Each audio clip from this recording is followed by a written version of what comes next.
Glenn Mason, Wilson Sporting Goods, and I've been injection molding for 30 years, which is a little embarrassing, but it's true. Why did we do what we're doing is really the question, right? What was the problem we're trying to solve?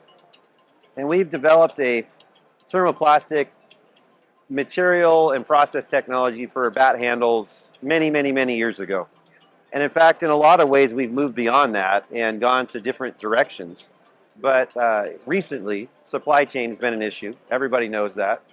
And we were looking at options that we could use to sort of secure some of our market space, particularly at the youth market.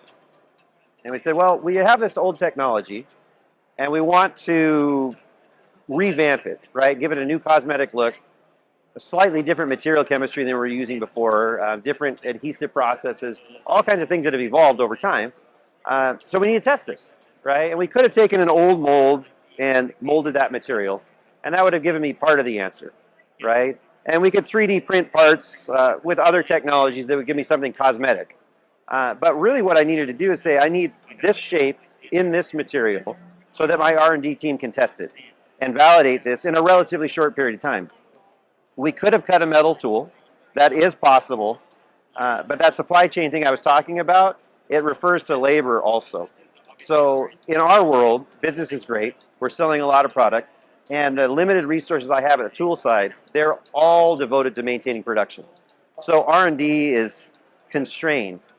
And so the choice here wasn't, do I spend a week and a half cutting a metal mold or a few days getting the plastic process working? It was really, do I have a part or do I not have a part? It was that simple. So the additive tooling technology, sure, it's fast, it worked well, it's relatively straightforward and easy, but the main thing is it made it possible. If we hadn't gone this direction, you wouldn't see any part in the case. There would be nothing. And that's really what I like to see here. It's not the part's an interesting thing. It's a relatively good showpiece of additive technology and how it's being applied to injection mold tooling. But really the value here is in what you can't see. It's in the entire logistics that are surrounding this, how we were able to execute on the process, and really how we could pivot and say our choice is not only to have 0 parts to test for R&D, but 0 bats for our customer group.